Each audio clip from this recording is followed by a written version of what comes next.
Armas kogudus, tänase jutluse olen ma pealkirjastanud 2 väärtuse vastandamisena. Üks on kontroll ja teine on usaldamine.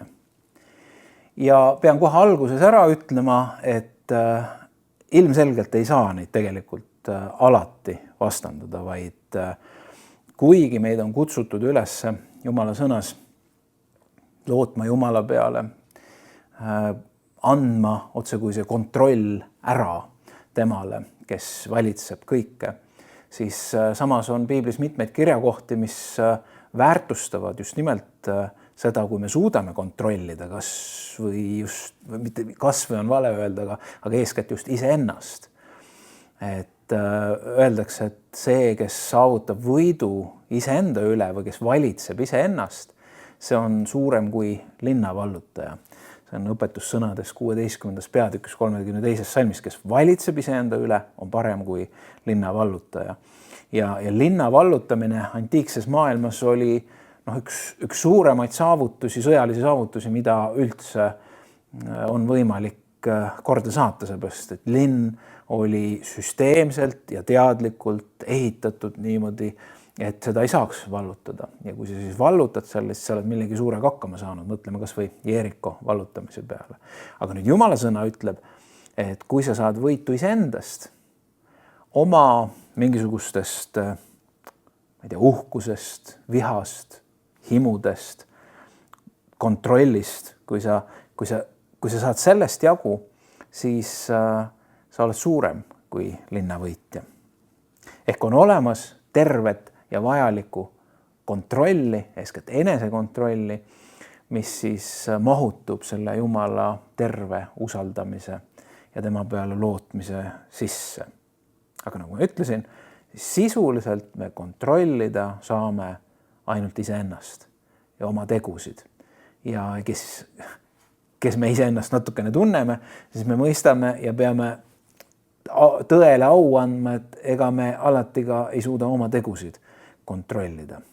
Ja jääbki see kirjakoht siin meile üles, et see on suurem kui linnavõitja, kes iseennast kontrollib. Aga see püüd ja see on see vastutusala, mis meile on antud, kus me saame liikuda.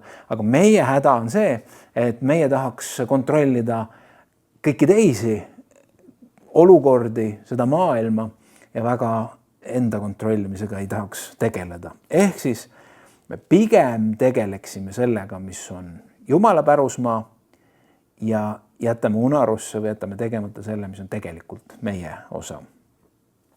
Kui ma viimati juuksuris käisin, siis tuli juttu lennureisidest ja see oli tõenäoliselt põhjusel, et enamasti, kui ma juuksurisse lähen, siis see juhtub just olema minu Torontosse lendamise eel, et varsti lendan Torontosse, siis teen endale inimese moodi soengu pähe.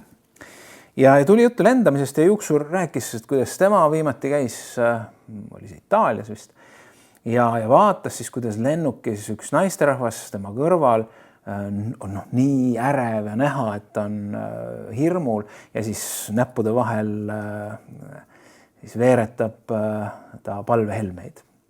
Ja tema ei saa sellest aru, et mis kasu sellest on, sellest hirmust ja kartmisest, et ega see ju niikuinii midagi ei aita, et pigem lõdvestu, tunne, naudi seda lendu, usalda lennukaptenit ja igati õiged mõtted.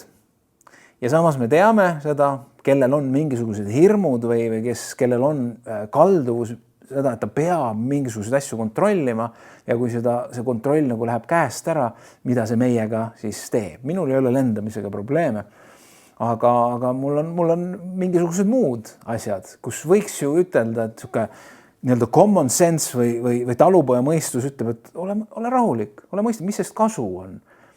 Aga ei suuda alati ennast nii palju distsiplineerida või ennast kontrollida, et anda kontroll suuremate asjade üle Jumala kätte. Eks me kõik oleme selles osas veidike õppimas.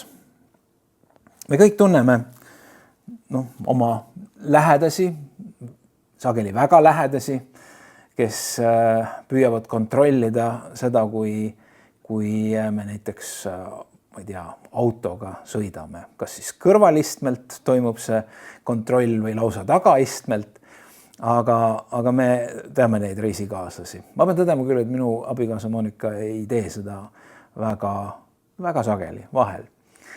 Aga see on see. Ja kui mina olen vahel kõrval ka mu poja Johannesega, siis ikka need jalad lähevad natuke sinna suruvad seda põhja, kus võiks pedaalid olla, kui ma kõrval istun. Ja siis küsin, et sa võtad väga uljalt kurve libedaga, ja siis ma tegelikult saan aru, et see minu tunnetus sealt kõrvalt on natuke teistsugune kui rooli taga olles. Tema tunneb seda kontrolli, mis tema käes on. Aga me ei pea väga kaugele minema iseendast, kui me otsime inimest, kes vähemalt mingis valdkonnas tahab paaniliselt kontrolli hoida enda käes. Ja ühtepidi ju see enesekontroll või üldse kontrollimine on omamoodi voorus, aga teistpidi on see märk hirmust. Ja kui me ei suuda kontrolli usaldada kas siis Jumala kätte või teatud olukordades ju spetsialistide kätte. Ja see on hirm läbikukkumise ees, hirm olla kellestki halvem, hirm paista ebakompetentsena, hirm üldse tundmatu ees. See kontrolli vajadus ei pruugi piirduda meie elus ühe eluvaldkonnaga, vaid see võib hakata maad võtma tööl ja suhetes ja isiklikes eesmärkides. Ja sellega on vaja tegeleda. Et on ilmselgelt inimesi, kes on kaldu natuke sellise kontrollifriikluse poole, aga meil kõigil on vaja sellega tegeleda, seista Jumala ees sellega ja Jumala sõna valguses ja vaadata, kuidas oma elu muuta tervemaks ja kuidas Jumal saab meie elu tervemaks muuta, et me ei lõhuks ennast liigse kontrolli sooviga ja et meie elus võiks olla rahu, sest ilmselgelt kui me kogu kontrolli püüame enda kätte võtta, siis me tegelikult tahame taodelda oma elus rahu, aga sellisel moel me ei saa seda. Jeremia 17:7 ütleb, et õnnistatud on mees, kes loodab issanda peale ja kelle lootus on issand. Õnnistatud. See tähendab, et selle inimese elus on üks hingamine, üks rahu, üks kordamine, kes on õppinud elus andma terve oma elu Jumala kätte ja mõistma oma elus seda, et mis on see, mida mina saan kontrollida täielikult, mis on minu vastutus, mis on see, mida ma saan osaliselt kontrollida ja mis on see, mis ei ole üldse minu kontrolli all ja vastavalt nendesse asjadesse ka suhtuda. See, et me oma elu kontrollime, see on tegelikult illusioon, isegi kui me arvame seda, et nüüd on elu minu kontrolli all, sest ma olen kõik asjad ära organiseerinud, see on illusioon. Isegi kui me teeme tõesti seda parimal viisil, me ei kontrolli siin elus suurt midagi. Meie käes ei ole isegi see, kas me hommikul ärkame või ei ärka. Me võime kõik oma parima teha, aga me ei kontrolli. Alles hiljuti oli Eestis koolivaheaeg ja koolivaheaegadel ikka Eesti perekonnad, paljud sõidavad lõuna poole puhkama ja ka Lähis-Ida kant on armastatud puhkuse piirkond ja paljud lendasid Dubaisse, mis on Iraani külje all ja me teame, mis Iraanis juhtus. Ameerika ja Iisrael korraldasid rünnakud Iraanile ja mis juhtus? Eesti pered hakkasid puhkuselt ära tulema, juba lennujaamades, kõik on korras, valmis lennuke peale minema, kui korraga tulevad kirjad, et lennud on tühistatud, sellepärast et õhuruum pandi kinni. Ja siis üks Eesti mees jagas sellest, kuidas nad kirjeldas seda, kuidas krediitkaardid ja rahapatakad muutusid täiesti tühiseks. Raha muutus täiesti väärtusetuks. Seepärast, et seal olid siis need, kes oma rahapatakate ja krediitkaartidega seal check-in'i laua juurde tunglesid, ütlesid, andke meile ükskõik mis hinnaga, ükskõik mis reis kuhugi Euroopasse, aga neid reise lihtsalt enamasti ei olnud, mõned üksikud tõeliselt kalli raha eest oli võimalik mõnel pääseda, sellel mehel konkreetselt kaasa oli pikk teekond, aga ehk raha, see, mille peale tõenäoliselt üks jõukas, majanduslikult hakkama saav inimene väga palju loodab ja ühel hetkel pole tal mitte mingisugust tähendust. Ja selleks ei pruugi reisile minna, selleks võib erinevaid stsenaariume, mis ühiskonnas võivad juhtuda. Ja see ei ole ainult rahaga niimoodi, see on illusioon, et mul on midagi elus, ma olen midagi hästi teinud elus ja sellega ma kontrollin elu. Aga elu ühel hetkel ütleb, et see pole päris niimoodi. Ma usun, et iga inimene on sellises olukorras, kus ta avastab, et kõik ei sõltu temast. Või see asi, mille keskele ta sattunud on, see olukord, see ei sõltu üldse temast. See tekitab paanikat, see võib tekitada hirmu, see võib tekitada kurbust, aga mõtle, kui suur vahe on kahel inimesel. Üks inimene, kes on pannud kogu oma lootuse oma organiseerimisele, oma rahalisele võimekusele, ta usub siiralt, et ta kontrollib kõike ja korraga on kõik kontrolli alt väljas. Ja siis on inimene, kes teeb samamoodi oma parima ja ta mõistab, et kõike võib juhtuda. Absoluutselt kõike võib juhtuda, ka minuga. Aga kontroll on Jumala käes. Ma mõistan, et mina ei kontrolli, aga kontroll on Jumala käes, kes on hea, kes on suur ja kes valitseb minu elu ja kelle peopesades on minu elu. Ma usun, et sa mõistad seda vahet. Ja see on meelsuse ja mõtlemise vahe, mida ei tekita hetkega selles olukorras olles, vaid et nüüd ma hakkan usaldama Jumalat, nüüd ma panen oma lootuse Jumala peale, vaid nüüd ma loobun kontrollimast, vaid see on üks samm-sammuline astumine elus, väikestes asjades, järjest suurematesse asjadesse Jumala usaldamise nagu veetilga kukkumine kivile, mis jätab jälje. See muudab meie hoiakuid, kujundab meie hoiakuid, loomulikuna instinktiivselt esile tulevaid protsesse ja mõtteid meie elus, selleks, et siis teatud mõtetele ruumi anda ja selleks, et teatud mõtteid, mis on seotud hirmu ja paanikaga, ka pidurdada ja ära lükata. Mõistes, et mul ei pea olema kõige üle kontrolli, ma ei pea kõike teadma selleks, et astuda järgmist sammu, selleks, et omada elus ühte turvalisust ja rahu. Ma mõtlen ikka sportlaste peale. Et kas see, et nad 7 päeva nädalas, iga päev 6 või rohkem tundi trenni teevad, on ebaterve kontrolli vajadus, et ta püüab siis kontrollida oma sportlikku tulemust. No ilmselgelt ei ole, see on see, mida nemad teha saavad ja see on see, mida nad tegema peavad. Kui nad seda ei teeks, siis poleks neil mitte mingisugust lootust kuhugi jõuda. Need on nende valikud, kui palju nad siis treenivad vastavate treeningkavade järgi ja selle tarkuse järgi, mis on maailmas seoses spordi tegemisega. Aga siis on nad ühel hetkel maailmameistrivõistluste või olümpiamängude stardis ja mitte midagi ei sõltu neist. Okei, loomulikult nad peavad startima ja nad teevad oma parima, aga see ei sünni koha peal. Selle nad teevad loomulikult ära, aga see kõik rajaneb millelegi, mida nad varem teinud on. Ja ülejäänu ei ole üldse nende käes. See, mis ilm juhtub olema, see, ma ei tea, kuidas publik siis toetab või ei toeta, see, kuidas vastas või kaasvõistlejad, kuidas nemad oma sooritusi teevad, see ei sõltu üldse neist. See tähendab, et tulemus lõppkokkuvõttes seal, sellel areenil olles juba või staadionil olles ei sõltu enam sellest konkreetsest sportlasest. Eriti mõtlen näiteks kristlaste sportlase peale, kes teevad oma parima ja nad paluvad Jumala õnnista ja siis võiks ju loogiline olla see, et nad võidavad. Aga kristlased ei võida alati. Mul on alati hea meel, kui kristlased võidavad. Ja see toob au, eriti kui nad annavad veel au Jumalale. See on nii tore vaada, see on ülistus. Aga kristlased alati ei võida. Ja kui sa nüüd oled hoiakuga, et sina kontrollid kõike, sa oled teinud kõik, sa oled ka Jumalat palunud, see tähendab, et on veel üks lisapunkt juures ja nüüd ma pean võitma, ma olen kõik teinud, mina kontrollin kõike. Aga seal on võib-olla keegi veel, kes on palunud, võib-olla paremini palunud kui sina, kristlane. Aga mitte ainult need, vaid keegi lihtsalt on sellel hetkel sinust parem ja tema võidab. Ja siis, kui sa oled oma sellele kontrollile kogu lootuse pannud, siis sa oled väga-väga pettunud. Ma tegin kõik.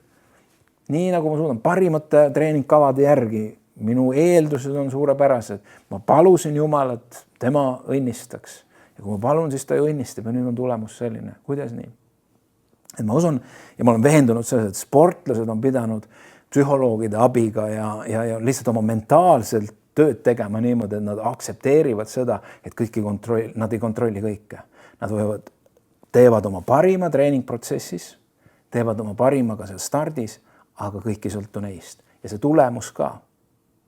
Et kui iga sportlane oleks tohutult löödud sellest, et nad sellel korral ei võitnud või sellel korral ei saavutanud täpselt seda tulemust, mis ta oli plaaninud, siis nende sportlaskarjäär tõenäoliselt pikaks ei kujune.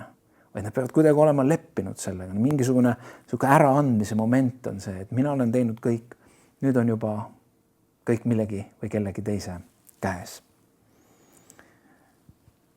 Ei saa olla garanteeritud tulemust mulle sobival ajal, ka meie vaimulikus elus, ka meie palveelus.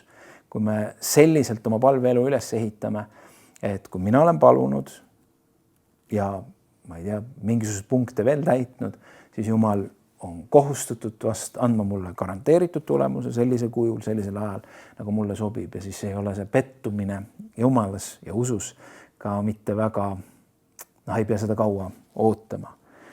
Vaid pigem on meie elu oluline samm see, kus me jõuame kohta, see on omamoodi usuelu küpsus ka, kus me jõuame kohta, kus me mõistame, et kõik ei pea olema nii, nagu mina olen aru saanud, kõik ei pea olema minu kontrolli all, vaid mul on ees õigus usaldada teda, kes teab paremini kui mina. Usaldada teda, kes on kõik võimas, usaldada teda, kes on armastus ja alistuda, nagu Piiblis öeldakse, Jumala vägeva käe alla. See on usaldus, et ma olen endiselt siin ja ma hingan. See tähendab, et sellel on põhjus. See on usaldus, et isegi kui ma astun sammu tagasi ega püüa kõike kontrollida elus, siis elu läheb edasi.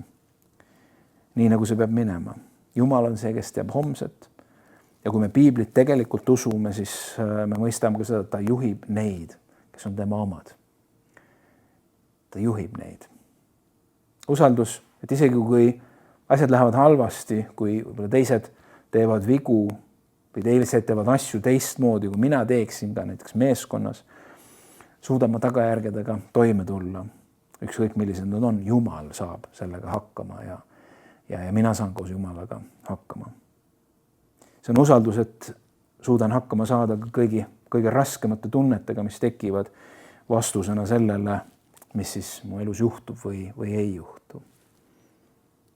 Usaldus, et suudan taluda ka kaotust ja leina, kui need peaksid tulema.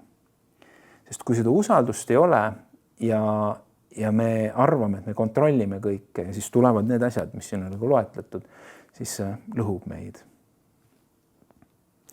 Mul oli just kolleegiga vestlus õpetajate toas ja seal oli mitmeid kolleege ja jutt läks ka surma peale. Tegelikult küll algas üldse pisaratest ja nutmisest. Keegi ütles, et ta vaatas midagi ja ei suutnud pisaraid tagasi hoida ja siis ma ütlesin, et ma vaatasin ka ühte teist asja ja samamoodi tulid pisarad silma. Ja siis tema ütles, et tema ei saa nendest pisaratest aru. Et näiteks surm. Et see on ju nii nagu loomulik, et me elame mingi aeg, me saame vanaks ja me sureme ära või me elame ja ka noore inimesena me saame mingi haiguse ja sellest ei tulda välja ja surraks. See on ju nagu väga loogiliselt ja pragmaatiliselt kõik seletatav. Ja ma kuulan teda, ma teadsin seda, et ta on väga, võib-olla üks pragmaatilisemaid inimesi üldse, keda ma elu sees kohanud olen. Kõik nagu käib siis, ta matemaatik. Kõik käib kuidagi kaine mõtlemise teel. Ja ka et suhtumine surma selline. Ja ta on oma pragmaatilisusest tohutult efektiivne. Hästi toimiv kuidagi oma asja ajamistes ja asjadega tegelemises. Ja siis kui ma kuulasin seda, siis ma ütlesin ka talle, et ma ei tea, et kas ma pean nüüd kuidagi õnne sulle soovima, et sa nii pragmaatiliselt suudad suhtuda või peama kaasa sulle tundma. ja see on huvitav, et samas on ta tegelikult väga empaatiline inimene, ta märkab ja aitab ja kõik nii. Aga jah see, et mida siin nutta? Et see on väga lihtsasti seletatav. Elu lihtsalt on niimoodi.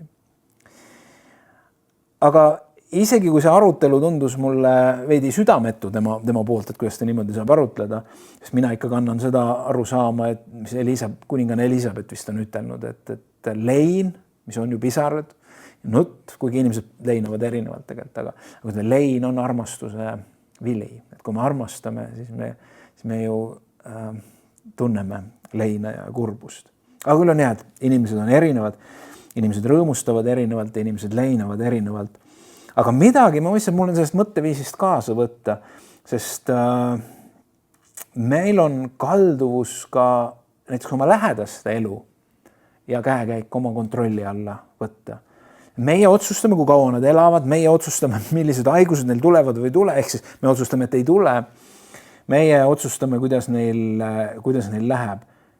Ja loomulikult me teemegi endast kõik sõltuva, nii iseenda puhul kui oma lähedaste puhul, et me ei hüppa 3. korruse aknast alla, me ei sõida 200 kilomeetrit tunnis vastasvööndis autoga. Et me ei tee selliseid asju, vaid me elame alalhoidlikult, me püüame oma elu säästa, oma tervist säästa. Me sööme targasti, elame targasti võimalikult. Aga me võime elada maailma kõige tervislikumalt ja kõige sportlikumalt, aga me ei kontrolli oma elu. Me ei kontrolli asju, mis meie elus juhtuvad. Kui meie peres oli väike viiruse laine mõnda aega tagasi, siis üks usuteemadega enda peas ja vahel ka meiega võitlev lähedane nähvas, et no mis kasu teil nendest palvetest on? Jälle üks Laatsaret, jälle olete haiged, isiklik pastor majas, aga näed, jälle olete haiged. Ja oleme ausad, mulle meeldiks kuulutada kantslist, kuulutada kõigile. Nii nagu ma kuulsin, siin oli aastaid tagasi üks ususõna pastor Eestis, kes rääkis just haiguse teemadel või tervise teemadel, ütles, et nemad ei ole olnud terves peres 20 aastat haiged ja et see on see usu tulemus. No hiljem on neid haigusi nende perre tulnud küll, aga mulle meeldiks hüüda seda. Tänu Jumalale selle eest, kui ei ole haigusi. Tänu Jumalale, kui me oleme tervemad kui võib-olla keegi teine, aga alati ei pruugi. Meie usk ei hoia meie elust eemale rünnakuid, meie usk ei hoia meie elust eemale jukerdusi ja haigusi. Neid tuleb. Ja nagu ma ütlesin, tänu Jumalale, kui me oleme terved. Tänu Jumalale, kui me võib-olla oleme tervemad kui mõni teine. Aga see ei ole, mida meie kontrollime. Aga selleks, et oma usus ja mõtlemises terveks jääda ja mitte kibestuda maailmas, mitte kibestuda Jumalas, mitte kibestuda iseendas, selleks me peame ühel hetkel asendama selle vajaduse kontrollida kõike või siis oma lähedaste elu või meie endi elu. Me peame asendama selle usaldusega. Usaldusega, et Jumal, sina tead, sina saad hakkama ja mina saan koos sinuga hakkama. Nemad saavad koos sinuga hakkama. Palun neil armu. Palun neile õnnistust. Üks imeline lugu selle usalduse ja kontrolli illustreerimiseks on Taaveti ja Koljati lugu. Me kõik teame seda, ma ei hakka seda lugema piiblist. Ja me võime küll, kui me mõtleme Taaveti peale ja kuidas ta läks sisuliselt käitus mõnes mõttes suitsiidselt, kui kõrvalt vaadata, et sa lähed treenitud vaenlase kõige võimsama ebanormaalselt suure, ebanormaalselt hästi varustatud vaenlase vastasega võitlema, kui ükski professionaalne Iisraeli sõdur ei ole valmis seda tegema ja sa lähed teismelise poisina ilma varustuseta ja ainuke asi, mis ta kontrollis. Et me võime süüdistada ta sinisilmsuses ja et ta lihtsalt ei mõistnud, mida ta teeb ja seal võis ka oma osa olla, et ta ei saanud arugi, see ikka natuke illike, mis see on? Et te olete laulnud kogu aeg, et meie Jumal on võimas ja Jumala nimel, et mis meil karta on. Ja nii ta läks oma lapse usuga. Ja ainuke, mida ta kontrollis, oli see ling, millega kivi visata. See oli see, mis ta kontrollis. Seda ta oli treeninud, see oli see, mis tal oli. Ja Koljat tuli vastu ja ta kontrollis kõike. Mitte mingisugust hirmu poegagi ei ole, sellepärast, et ta kontrollis kõike, ta oli kõike, ta oli hästi treenitud, ta oli võimsalt üle sõjaliselt sellest väiksest karjapoisist. Aga ta oli unustanud selles valemis ühe teguri ja see oli Jumala tegur. Ja see, kui sa ei arvesta Jumalat oma elus, see ei tähenda, et Jumalat ei ole. Jumal on ikka. Ja see, et Koljat ei arvestanud Jumalaga, ei tähendanud seda, et ta Jumalat kogeda ei saa. Ja et ta ei saa kogeda seda, kuidas väike Taavet liigub koos Jumalaga ja kannab seda vilja, mida me kanname, kui me koos Jumalaga liigume. Ja see kivi tabas Koljatit sinna seal oli vähe võimalusi, kuhu teda tabada, et see lõpeks fataalselt. Aga seal otsa ees oli üks koht. Ja teate, me võime ennast kontrollida või püüda oma elu kontrollida kõige paremal moel ja meil on see road through ja me tunneme ennast väga suure ja võimsana ja võimas mõõkana, miski ei tee meile, aga kuskil on meil see otsaesine ja kuskil on kivid.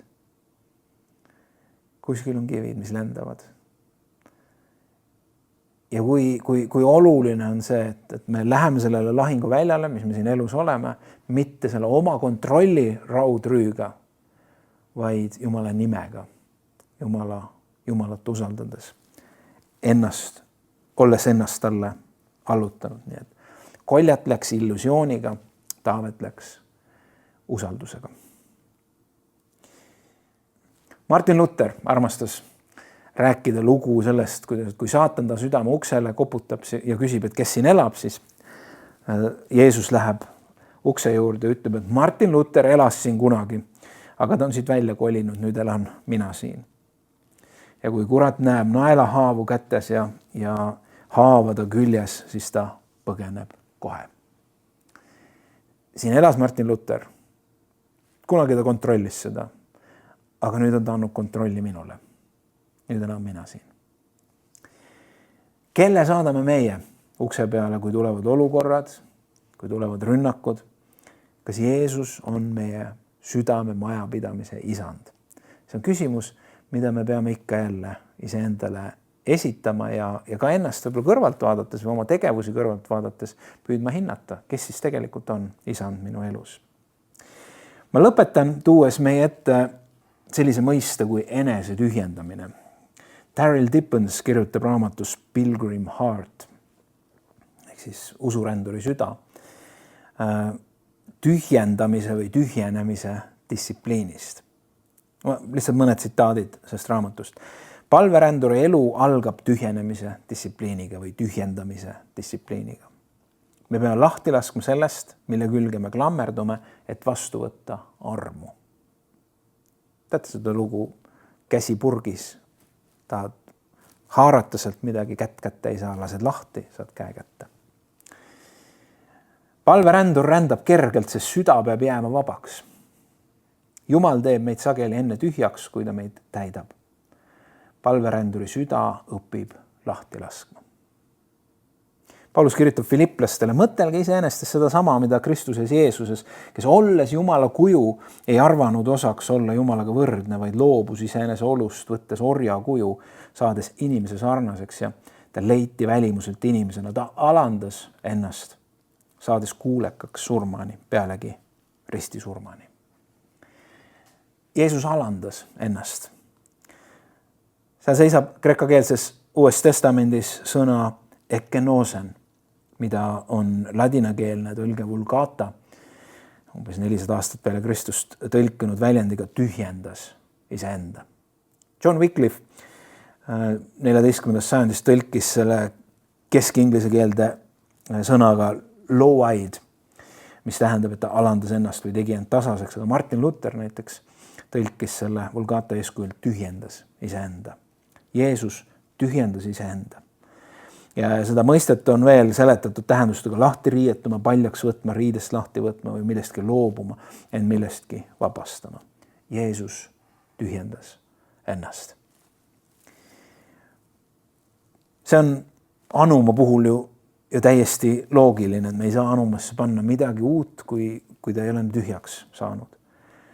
ja kui me elame usu ja teadmisega, et me oleme astjad, me oleme need saviastjad ja väärtuslik see aare on see, mida Jumal saab anda, siis me loomulikult on meie osa hoolitseda selle eest, et me tühjendame ennast selleks, et Jumal saaks meid täita. Kui Jeesus läkitas oma jüngreid evangeeliumi kuulutama, siis ta alustas samamoodi selle tühjendamise distsipliiniga. Kui ta ütles, et kui te lähete, no kuidas me läheme evangeeliumi, mis me teeme? Varustame ennast sellega, ehk me püüame kontrollida, mis on ühtepidi väga loogiline, aga see on huvitav, kuidas Jeesus läkitas oma jüngrid välja. Ta ütles, et ärge võtke midagi teele kaasa. Isegi ärge keppi võtke ja pauna ärge võtke, leiba ärge võtke ja raha ärge võtke. Ärge olgu teil 2 kuube ka. Ja see tundub nagu äärmuslik ja seda ongi osad võtnud väga äärmuslikult otsesõnu ja nii on sündinud ka selline kerjus, munklus, et mul ei olegi mitte midagi. Ja noh, minu osa ongi elada almustest, mul endal ei ole mitte midagi. Ja nende almuste kaudu siis edasi õnnistada ka teisi. Sisuliselt Jeesuse kirjelduse kohaselt apostlid pidid tühjendama ennast kõigest muust välja arvatud hädavajalik. See on su 2 jalga, mis viivad sind ühest kohast teise ja siis kuub seljas ilmastiku olude jaoks, aga mitte 2 kuube. Mitte mõeldes sellele, et kui see 1 kuub nagu ära kulub, mis siis saab. Kui osad võtavad seda väga otsesõnu, siis teised näevad selles sümbolistlikku lähenemist, millega Jeesus tahab öelda, et loobu toetumast kõigele sellele, mis on sinu käsivarre ulatuses, mida sina kontrollid. Loobu sellest. Sest see, mida sina kontrollid, ei suuda kunagi saavutada jumalikke eesmärke. See, mis on sinu käe võimuses, ei suuda saavutada jumalikke eesmärke. Ja Jeesus tunneb meid, ta teab, et me tahame luua enda ellu seda rahu, seda kindlustunnet, turvalisust oma nende väikeste kätega. Siis on meil selle üle kontroll ja Jeesus tahab otsuga need meie savionnid ümber lükata selleks, et kinkida meile mõisad, mida ta on meile valmistama läinud. See on taas pilt. Ehk ta tahab kuidagi aidata meid, et me laseksime lahti sellest mudast, millega hirmsasti tegeleme ja mudalosse teeme ja oleme hirmus vaimustatud selles ja peame väga hinnaliseks seda. Ja lase lahti see. Loobu sellest ja tõsta pilk. Ja siin on need lossid, mis mina olen sulle valmis pannud. See on see, kuhu ma olen kutsunud sind liikuma. Nii et, armas sõber, ära karda usaldada tundmatut tulevikku tuntud Jumala kätte. Corriden Bowman ütlen seda. Ja Charles Haddon Spursonilt pärineb mõte, kui me ei suuda jälgida Jumala kätt, võime alati usaldada tema südant. Me ei saa kõigest aru, mida Jumal teeb. Me ei tea, mis meie elus täpselt toimub, aga Jumala südant saame alati usaldada. Jumal aita meid meie vajaduses kõike kontrollida. Anna meile andeks, kui me oleme väga kramplikult kinni hoidnud oma kontrolli vajadusest, tegelikult usaldamata sind. Sa näed, kuidas see on meid väsitanud, vahel on see meid katki teinud.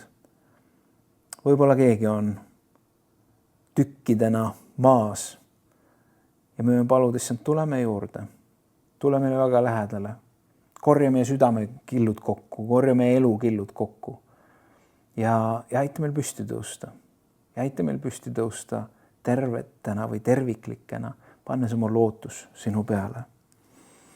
Õpeta ja aita meid samm-sammult, päev-päevalt aina enam usaldada sind seal, kus me oleme püüdnud ise asju kontrollida. Sest Jumal, sina oled ustav ja me tahame Taaveti kombel oodata sind ja loota sinu peale ja kord tänada sind sinu ustavuse ja abi eest. Ole austatud. Amen.